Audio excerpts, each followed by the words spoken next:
to TheyGo, the first show to know when it comes to FPV and RC info.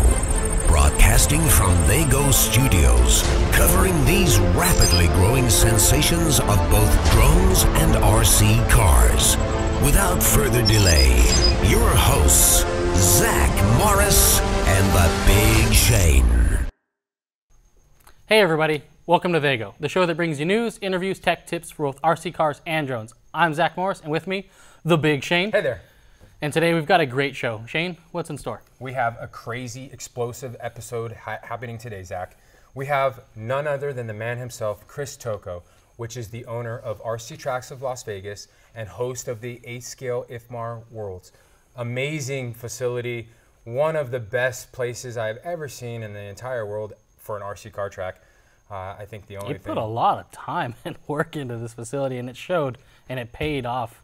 I can't believe how much time went into this place. I mean, from the day one of construction, from the first brick laid into this place, they kind of knew that they were going to be building for this Worlds event. Right. What an event that they have created. You know, it's funny, like, come true. I remember sitting back as a racer and kind of looking at it, and like, why are you doing this and that? And I'm not seeing the bigger picture. I'm not looking at the end goal.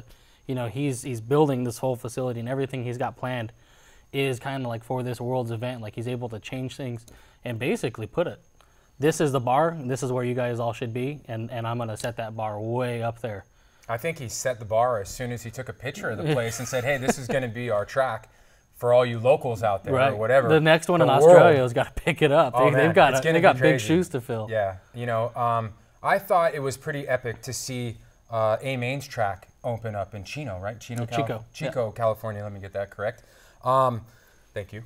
That place is one of the best places I ever thought was created, right. And then all of a sudden we see this place that is created here with the night line that's amazing. The planes flying overhead and all that, and the go-kart track, the batting cages and all that, and it's a whole sports complex, and it's pretty awesome to have all of that. And I tell people there's an 8-scale track, and they're like, where is it at? Well, Sunset Boulevard and Las Vegas Boulevard, right there. It's so crazy. I talked to a couple people too, and they don't even know that we even have an 8-scale track. They're like, what are you talking about, Boulder City and the Silver Bowl or something like that? I said, no, it's next to the, you know, airport. Right, it's right across the street. See everything from downtown. I'm like, you haven't seen this on the internet or whatever? And a lot of people, they just don't know. Right. You know, they're into their drones, or they're into their boats. Or the 10-scale stuff. Or 10-scale stuff. And they don't know 8-scale RC cars. And well, and that was the other thing, is not a lot of people knew that he was actually building both a 10-scale and an 8-scale track. They thought it was just an 8-scale thing. So that's what kind of put him on the map, like 8-scale, but he has both. 10-scale track, I've driven on the 10-scale track. You made me drive on the 8-scale track. You gave me a car to run for my first ever nitro race. That's when I was like, get off of that 10-scale track and come to the real big boy world. We're racing JBRL. Here's your car. You're running this one. I'm all, what? That was pretty crazy. Here's an OS speed. Here, go really fast in my old car while I drive the new car. And you did pretty well. I think you even beat me that race, right? No, I beat me. You raced me or something. You raced pro. I was too afraid to race pro. I think your times, you probably still outqualified me. I was way off. I didn't know what I was doing. My wife pitted for me. Our buddy Ivano was out there with the fuel gun. And nitro racing is tough, though. Like, and to see the whole World's track and watch them race, and it was hard for me on a pretty decent-looking track. And that was our first experience there, right? Racing. I think I might have gone there for practice or something like that. But I think that was our first real experience, our real race at RC Tracks of Las Vegas. And man, I remember that day that we were there. It was a great time, you know, and what an ambiance, like what an amazing view you have from this facility, probably the best in the world. Yeah, I mean, it's tough, you know, standing up there on the track, and we were doing 25 minutes or whatever, and it was tough, but it's exciting to hear what Chris has in store for us, and to kind of learn about, you know, what went into that facility. Yeah, we're gonna get right into that, Zach, as soon as we get back from this commercial break.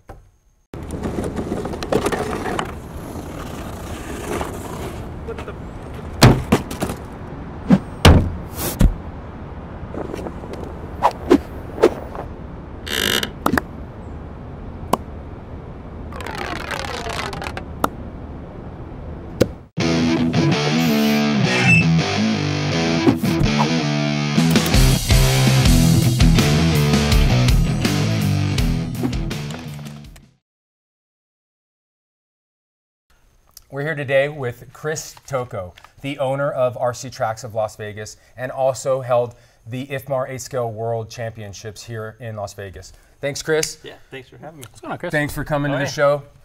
We appreciate you coming by and talking about the track that held one of the best events that we know of in our sport. Thank you. 8-Scale Worlds. Thank you. Amazing event. Thank you. Yeah, I'm a little biased, but I think it was the best one too.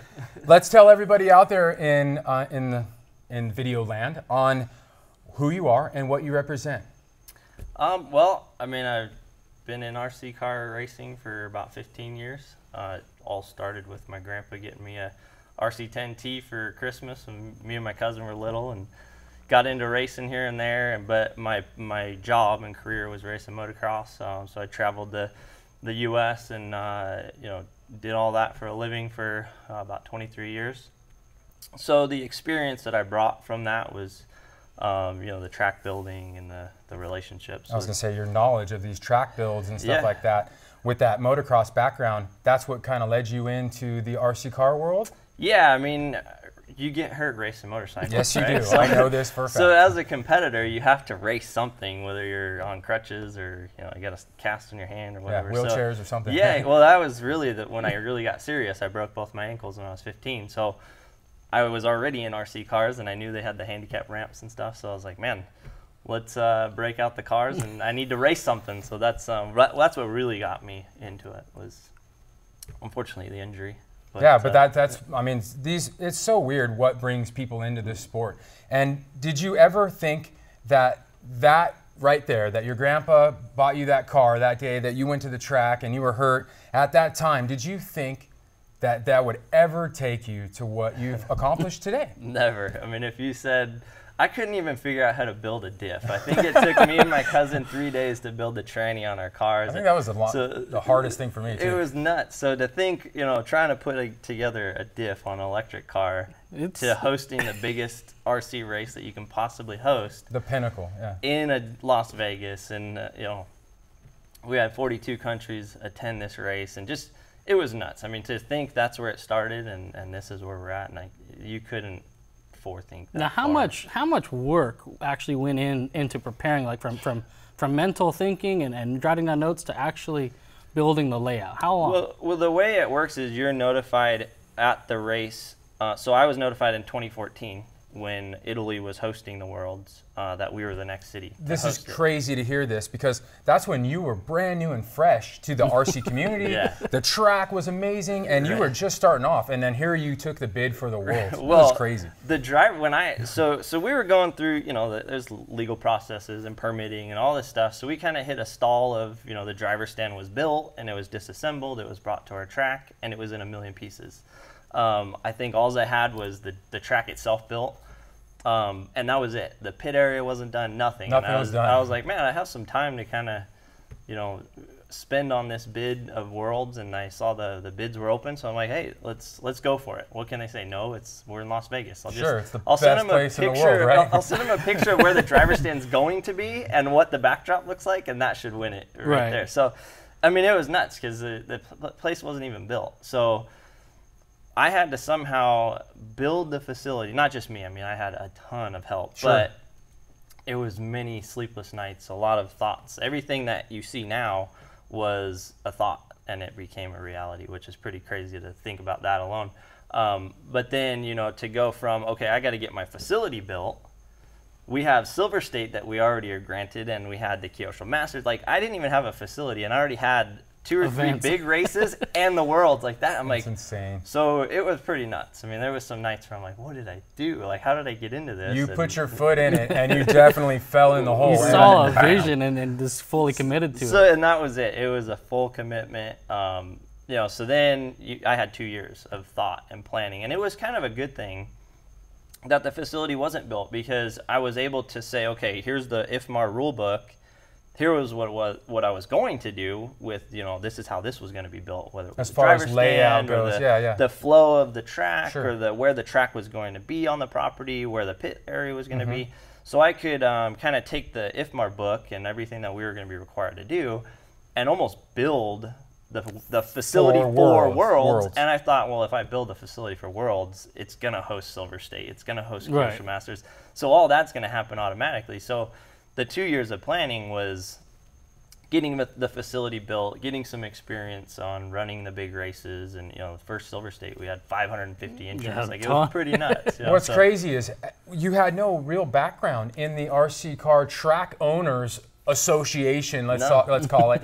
And you were just thrown into this thing. You built one of the best tracks in history, in the best towns ever, with the best backdrop I've ever seen in my life.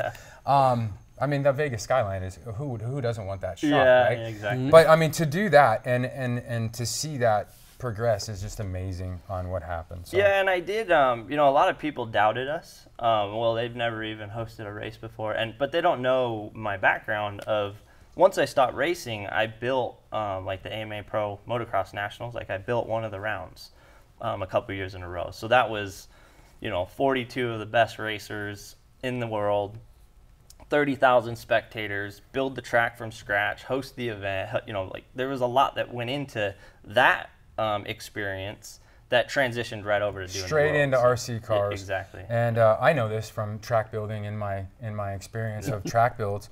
We've done a couple of them, and it was super fun. Every single time I've got in that tractor and made something and had other people enjoy that race was, whether good or bad, it didn't matter to me. As long as I got to have fun on it too, and everybody else enjoyed it, we had some awesome things. It's tough though, because you put your heart and soul into it, and they're like, "That's all you did." And, like, you'll have 10 guys come out there at one time and be like, "Hey, I don't like this jump," and you're like, "That's the way it's supposed to be." And they're like, "No, well, we think it should be like this," and you as the operator knows exactly how it needs to be, and they'll tell you 10 other things that this is my experience too. But you took that motocross skill knowledge of building these big jumps, these huge tabletops, you know, 120 feet, big old huckers, and scaling them down into 8 scale size or 10 scale size. You have 2 tracks at RC Tracks of Las Vegas, and that's pretty awesome. Not everybody has 2 tracks to be able to run on. You have a 10 scale track and an 8 scale track. But you took both of that. You took the background of the motocross history, and then scaled it down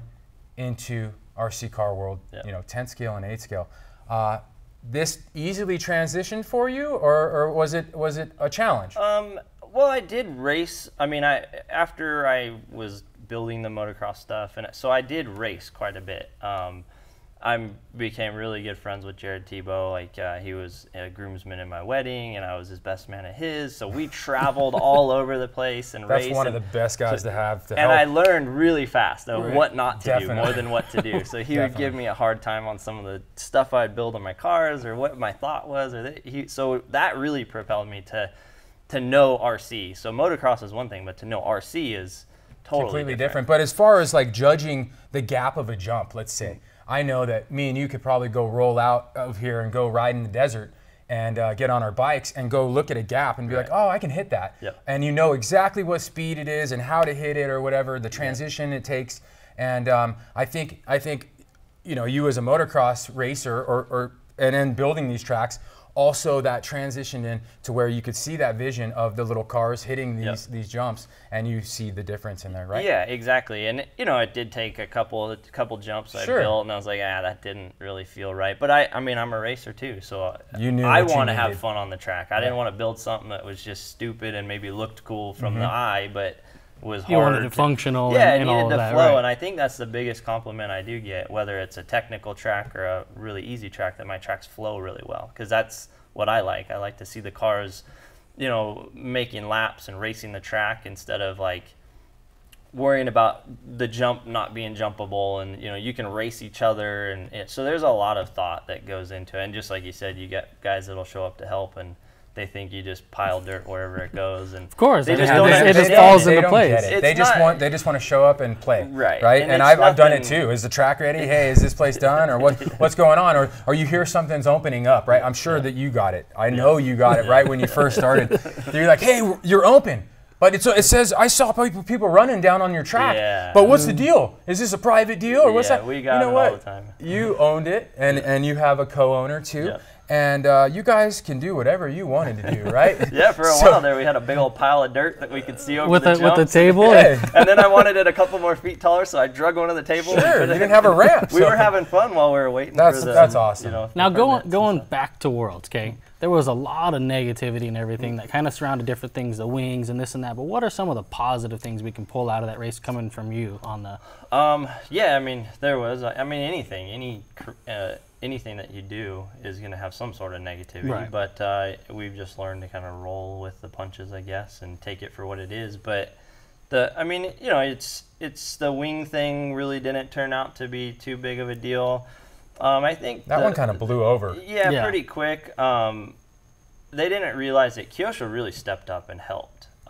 They were the only manufacturer that made a wing according to the rules, whether it was enforced or not. Correct. And the wing fit the jig. So they don't really know that at 9:30 that night, before they were going to enforce the rules, the president of Kyosho, I called him and said, how many wings do you have? Because if we enforce this rule, we need to supply the racers with at least a bolt-on product. Yes. So him and Kanai turned around and drove 2 hours back to the facility, or to their factory, brought 400 wings, every wing that they had in the warehouse, and got to the track at 2 in the morning so that Kyosho can supply. That's I never even heard that. This is an untold story. They don't know. They think, oh, it's magical. You had them already there. I heard there was a conspiracy to sell wings or something at Worlds. Like you needed it. If I had a conspiracy, I wouldn't sell a $12 wing. No, it'd be try to sell something like it'd be the whole car. You guys are all running the wrong stuff. It needs to be this car. Yeah, all your manufacturers are out. Yeah, we're going to the Worlds edition. A mandated fuel that's $50 a gallon. That's where I could have made some money. But a $12 wing, we don't make. It didn't make any sense to hear that. And then you always hear the stuff, the drama, you know, we call it. And it's just people can talk, and they don't know the real story. They don't, like, we didn't know that until I mean, that's nobody really knows it, but that's a negative. That's really behind the scenes was a positive. I mean, those guys drove. They were planning to be in Vegas at 9, 10 at night. Wow, right. So thanks to Kyosho that you guys came and exactly filled the void. Yeah, I mean, that's a negative turned to a positive right there. Okay. The track, I know we got a lot of flack. Oh, it's not a Worlds track, even though it looked cool. It looked cool with the bricks and all that stuff. But you know, it was an easy track, is what I was told. And I said, wait a second, wait till you guys see the finals come around. You're going to be wishing it was an easy track. So there was a lot of things that were negative that we just turned into a positive. Yeah, definitely. Let's get back into this as soon as we get back after this commercial break.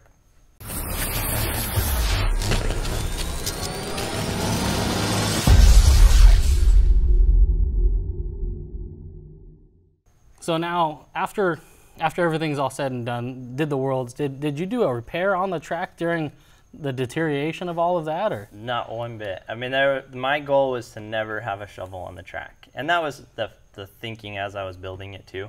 The only time I ever had a shovel on the track was in between the pre-race on Friday. But once Worlds started, not one repair was done. Was that one of IFMAR's rules that you weren't allowed to touch the track? Because I know there were some of those comments. No, a lot of people say that, but that's not the case. I mean, it is in the rule book, you know, like we shouldn't touch the track. But Dallas from IFMAR, he saw what we were doing out there. And after about 2 hours of me talking to him and just, you know, first meeting him and then, you know, giving him a tour and telling him how things were going to go, he said, hey, you do whatever you want. Sure. So that was my choice. I from the get-go, I said if a jump becomes unjumpable or there's a hole big enough that the car's like one of them square-edged, gnarly curb style. Coming after the pavers. No matter how you hit it, it's going to send you on your lid. That's really all I wanted to touch. And I kept watching, and I was itching with the shovel, like, okay, I need to fix it. I'm like, no, we're going to just let it go. And yeah, I mean, we didn't touch it. I think it's super awesome that you left that track alone. Yeah. A lot of people were negative about it. I mean, let's just be real. They were talking crap, you know, like they were like, this is falling apart. It's bad. This and that. Yeah. I've seen some crazy stuff up in Boulder City where you're going into 4-foot holes and just developed a whoop section like a motocross track. Yeah. I'm sure you've ridden on some motocross tracks. These guys can complain all they want. Yeah. You know what's super cool about it, Chris, is that you left it and let it go and let it be an off-road 8-scale. Nitro, and it wasn't too bad. It made you, if you were a good driver, it made it show. And David really went out there and showed that he had what it took to take that. It made people change their lines up. Absolutely. It made people drive a little bit differently. And you know what I thought the best thing? I love the controversy. I love that drama, and everybody was talking so much smack about how this track's falling apart. And I went out there and looked at it. I know I didn't get to drive on it, but I'm looking at it and I was like, it's not that bad. I mean, really, like, and everybody's got to deal with the same problems. So to see that happen and then watch it change from round to round, and watch it change every time, and then all of a sudden I started seeing people changing their race lines, and I went from it was an easy layout to now like now you should go fix some stuff. Every night we would get that. Are you going to touch the track? I said nope. There's a smooth line out there by the pipe. So the cool thing is the track. I build my tracks 14 feet wide, and you were using 14 all feet. 14 feet. Normally it's like you stay tight. 2 or 3 feet, right? No, that rhythm lane. If people are familiar with the layout, there was the rhythm lane into the back section before the bricks, and there was guys touching the inside pipe and all the way to the outside, touching the outside pipe to find a smooth just like line, your brake roll or whatever you're going to call it before the off-camera double, it got kind of rutted out in the inside, so people would go all the way inside or all the way outside. Everywhere on the track was completely different lines. I think my favorite part of the track was the bricks and the little step that occurred after the bricks. It made its own curve, and I was like, that is super cool. And it didn't really cause a problem. No. I think what was super awesome about the whole event is that it created a variable, and you know what? The same people didn't win. You know, maybe because people didn't even top through. Well, Ty Tessman. Everybody here in America, maybe we're getting used to these perfectly groomed tracks, and I know that European drivers were kind of the same way because their layouts didn't change a whole lot. They have a lot of rain or whatever, and then not a lot of backing on some of these layouts that they have. Where here you're available, you could change these tracks whenever to your liking. You're going to have a race, we're going to have a new layout. We're going to have, I don't like it, we're going to change the layout, right? So you could do whatever you want. And I know that some of these European tracks, they tend to stick to their layouts. I love that the track deteriorated, fell apart, changed it up. I love the Italian kid in there, 15, 14 years old. It's amazing. I watched them battle out. I wish I had that clip to be able to show that battle. And that was an amazing time. And then I watched him, fold as a young man with all that pressure. I mean, but he's going to go home learning he just started. He just started. He's going to hit the book running on that one. Now nitro racers, that's something that I've seen, on-road does it a lot, and where they come in popularity and they kind of, go back and forth. And I've noticed nitro does kind of the same thing.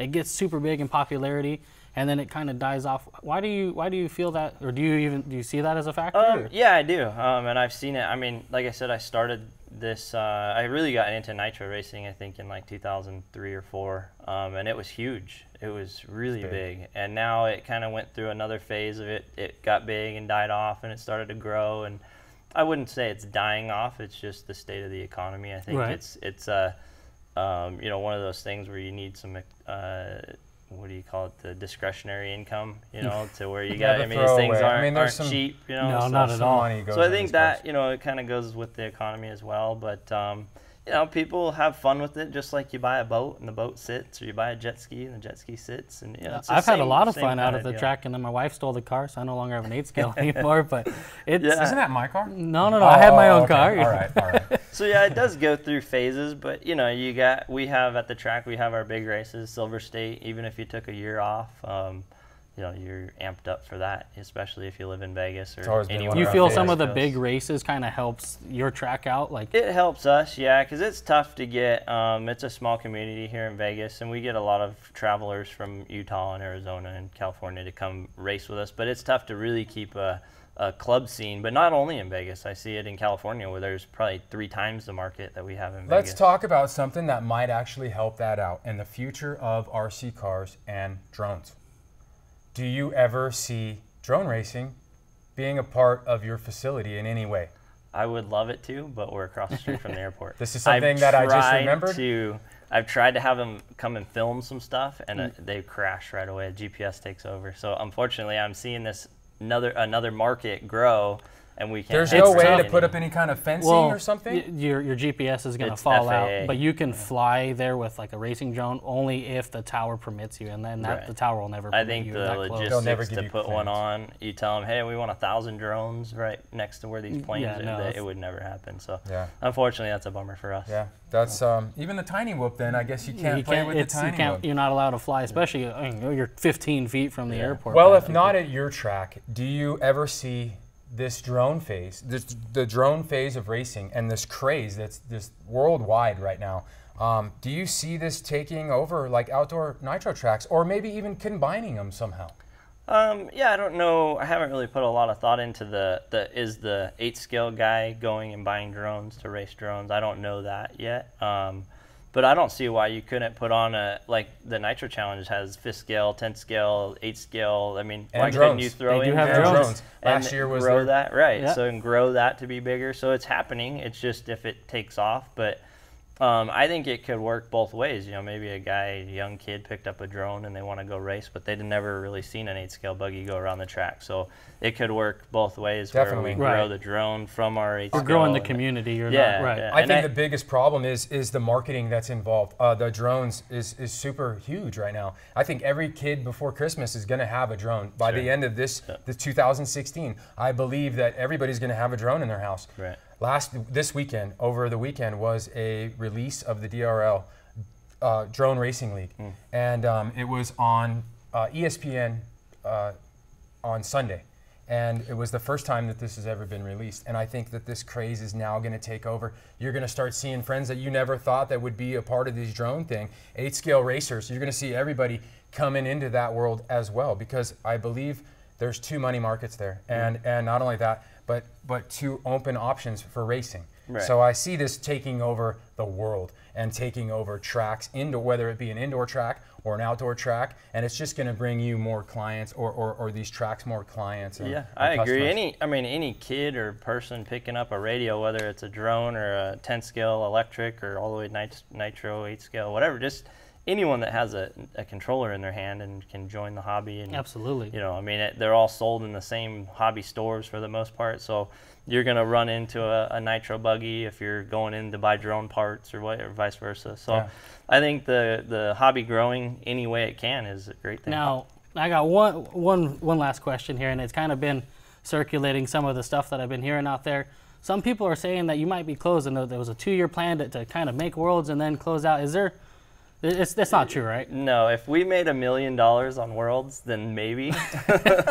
But we didn't make $1 million, and nowhere even close. Yeah, I mean, it just, there's no way. And I can see why. I mean, we didn't update our calendar for next year, which we didn't last year. It was done in November, I think. So we haven't announced anything for Silver State next year. I mean, so I could see why people think that. But as for now, we have absolutely no plans on permanently closing or...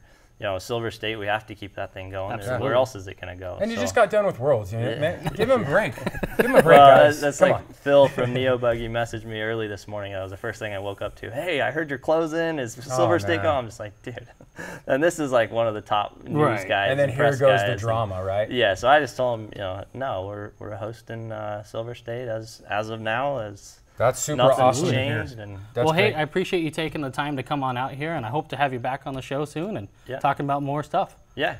So do you want to go ahead and tell everybody, your sponsors or anybody you want to give a special shout out to? Or yeah, I mean, my partner David for helping with this. I mean, we got together. It was supposed to be some tiny little RC track, and we won the World's bid, and we're like, oh, let's do it. So that was cool to have a guy with the same kind of vision. Troy, he's helped build this thing from scratch with us and been with us for the whole time. And, you know, just all the guys that jumped on as sponsors and anyone that's helped pick up a shovel or put a banner up or anything from the time we started all the way through Worlds. So I just want to say thank you. And, yeah, I mean, it's just Well, right on, Chris. Thanks for coming out here to the TheyGo show. And we appreciate you doing this interview. Yeah, anytime. People out there want to know. So like us, share us, love us, and just pay attention and keep watching. Thank you very much. We'll be right back.